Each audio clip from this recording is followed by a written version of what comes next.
بسم اللہ الرحمن الرحیم۔ صحیح البخاری، کتاب علم کا بیان،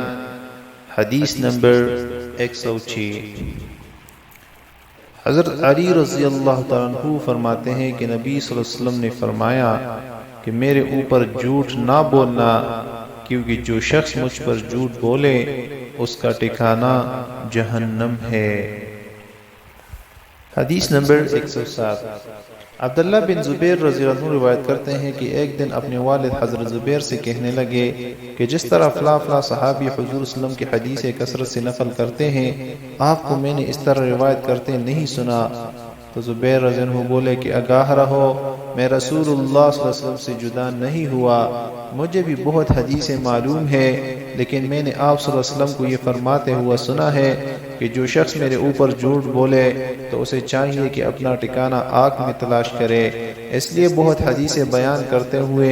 میں ڈرتا ہوں۔ حدیث نمبر 108۔ حضرت انس بن مالک رضی اللہ عنہ نے فرمایا کہ مجھے بہت حدیثیں بیان کرنے سے یہ امر منع کرتا ہے کہ نبی صلی اللہ علیہ وسلم نے فرمایا ہے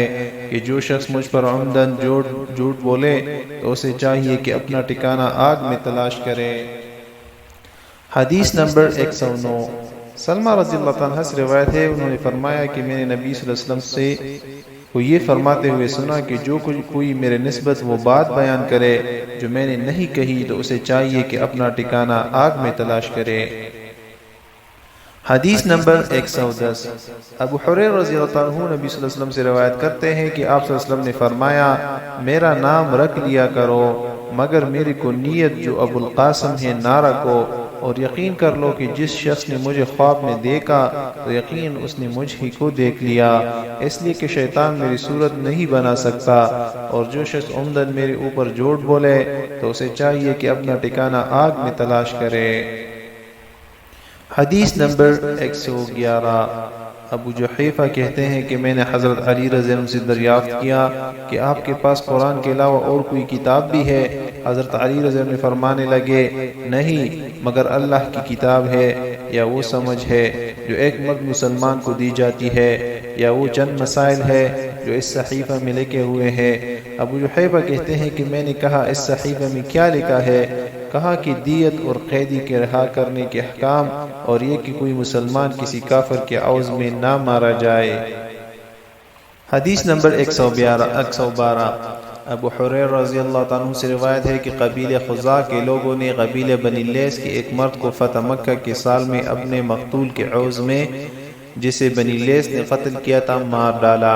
اس کی خبر نبی صلی اللہ علیہ وسلم کو کی گئی تو آپ صلی اللہ علیہ وسلم نے سواری پر چڑھ گئے اور فرمایا اللہ نے مکہ سے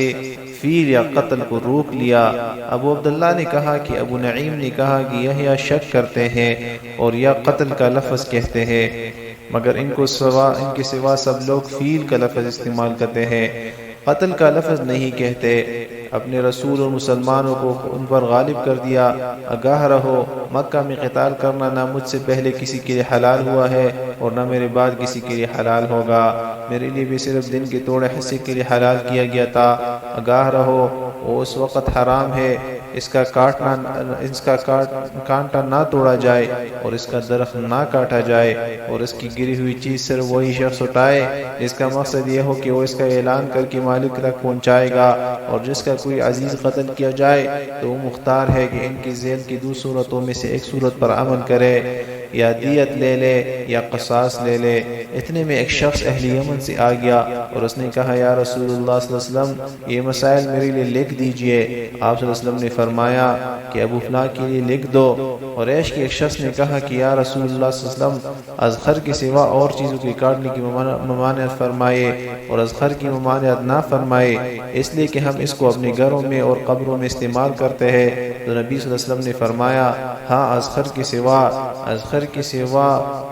سوا اور اشیاء کے کاٹنے کی ممانعت ہے۔ حدیث نمبر 113۔ حضرت ابو حریرہ رضی اللہ عنہ کہتے ہیں کہ نبی صلی اللہ علیہ وسلم کے اصحاب میں عبداللہ بن عمرو کے علاوہ مجھ سے زیادہ کوئی شخص حدیث کی روایت نہیں کرتا۔ مجھ میں اور عبداللہ میں یہ فرق ہے کہ وہ حضور صلی اللہ علیہ وسلم کی حدیثیں لکھ لیا کرتے تھے اور میں زبانی یاد کرتا تھا۔ حدیث نمبر 114 ابن عباس رضی اللہ عنہ سے روایت ہے کہ جب نبی صلی اللہ علیہ وسلم کی مرض میں شدت ہو گئی تو آپ نے فرمایا کہ میرے پاس لکھنے کی چیزیں لاؤ تاکہ میں تمہارے لیے ایک نوشتہ لکھ دوں کہ اس کے بعد پھر تم کبھی گمراہ نہ ہوگے۔ عمر رضی اللہ عنہ نے کہا کہ نبی صلی اللہ علیہ وسلم پر مرض غالب ہے اور ہمارے پاس اللہ تعالیٰ کی کتاب موجود ہے، وہ ہمارے لیے کافی ہے۔ پھر صحابہ نے اختلاف کیا یہاں تک کہ شور بہت ہو گیا تو آپ صلی اللہ علیہ وسلم نے فرمایا کہ میرے پاس سے اٹھ جاؤ اور میرے پاس تمہیں جھگڑا نہیں کرنا چاہیے، یہاں تک کہ بیان کر کے ابن عباس رضی اللہ عنہ اپنی جگہ سے یہ کہتے ہوئے باہر آ گئے کہ بے شک مصیبت ہے اور بڑی سخت مصیبت، رسول اللہ صلی اللہ علیہ وسلم کی تحریر کے درمیان یہ چیز حائل ہو گئی۔ حدیث نمبر 115 حضرت ام سلمہ رضی اللہ عنہا کہتی ہے کہ رات کو نبی صلی اللہ علیہ وسلم بیدار ہوئے تو آپ صلی اللہ علیہ وسلم نے فرمایا کہ سبحان اللہ، آج رات کس قدر فتنے نازل کیے گئے ہیں اور کس قدر خزانے کھولے گئے ہیں، لوگوں ان حجرہ والیوں کو جگا دو کہ کچھ عبادت کرے، کیونکہ بہت سی دنیا میں کپڑے پہننے والے ایسی ہے جو آخرت میں برہنہ ہوں گی۔ حدیث نمبر 116 عبداللہ بن عمر رضی اللہ عنہ کہتے ہیں کہ نبی صلی اللہ علیہ وسلم نے ایک مرتبہ اپنی آخر عمر میں عشاء کی نماز پڑھائی، پھر جب سلام پھیر چکے تو کھڑے ہو گئے اور فرمایا دیکھو آج کی رات سے 100 برس کی آخر تک کوئی شخص جو زمین پر ہے زندہ نہ رہے گا۔ حدیث نمبر 117 حضرت ابن عباس رضی اللہ عنہ کہتے ہیں کہ میں ایک شب اپنی خالہ میمونہ بنت حارث رضی اللہ عنہا رسول اللہ صلی اللہ علیہ وسلم کی زوجہ کے گھر میں سویا اور نبی صلی اللہ علیہ وسلم اس دن ان کے شب میں انہی کے ہاں تھے، تو نبی صلی اللہ علیہ وسلم نے عشاء کی نماز مسجد میں پڑھی، پھر اپنے گھر میں آئے اور 4 رکعتیں پڑھ کر سو گئے، پھر بیدار ہوئے اور فرمایا کہ چھوٹا لڑکا سو رہا یا اسی کے مثل کوئی لفظ فرمایا، پھر نماز پڑھنے کھڑے ہو گئے اور میں وضو کر کے آپ کی بائیں جانب کھڑا ہو گیا تو آپ صلی اللہ علیہ وسلم نے مجھے اپنی داہنی جانب کر لیا اور 5 رکعتیں پڑھی، اس کے بعد 2 رکعتیں سنت فجر پڑھی، پھر سو گئے، یہاں تک کہ آپ کی سانس کی آواز میں نے سنی، پھر آپ نماز فجر کے لیے مسجد تشریف لے گئے۔ حدیث نمبر 118 حضرت ابو ہریرہ رضی اللہ عنہ کہا کرتے تھے کہ لوگ کہتے ہیں کہ ابو ہریرہ نے بہت حدیثیں بیان کی ہے، اگر کتاب اللہ میں یہ 2 آیتیں نہ ہوتی تو میں ایک حدیث بھی بیان نہ کرتا۔ پھر ابو ہریرہ رضی اللہ عنہ نے یہ آیات پڑھی ان الذین یکتمون ما انزلنا من البینات والہدی سے آخر الرحیم تک۔ یہ امر یقینی ہے کہ ہمارے مہاجرین بھائیوں کو بازاروں میں خرید و فروخت کرنے کا شغل رہتا تھا اور ہمارے انصار باغوں میں لگے رہتے تھے، اور ابو ہریرہ اپنا پیٹ بھر کر رسول اللہ صلی اللہ علیہ وسلم کی خدمت میں رہتا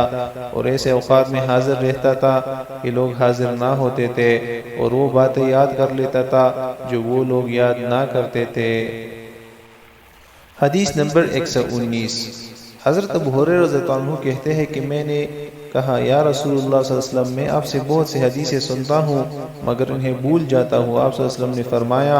اپنی چادر پھیلاؤ، چنانچہ میں نے چادر پھیلائی تو آپ صلی اللہ علیہ وسلم نے اپنے دونوں ہاتھوں سے چلو بنایا اور اس چادر میں ڈال دیا، پھر فرمایا کہ اس چادر کو اپنے اوپر لپیٹ لو، چنانچہ میں نے لپیٹ لیا، پھر اس کے بعد میں کچھ نہیں بولا۔ حدیث نمبر 120 حضرت ابو ہریرہ رضی اللہ عنہ کہتے ہیں کہ میں نے رسول اللہ صلی اللہ علیہ وسلم سے 2 ظرف علم کی یاد کر لیے ہیں، چنانچہ ان میں سے ایک کو تو میں نے ظاہر کر دیا اور دوسرے کو اگر ظاہر کروں تو یہ بلعوم کاٹ ڈالی جائے۔ ابو عبداللہ کہتے ہیں کہ بلعوم کانے کی رگ کو کہتے ہیں۔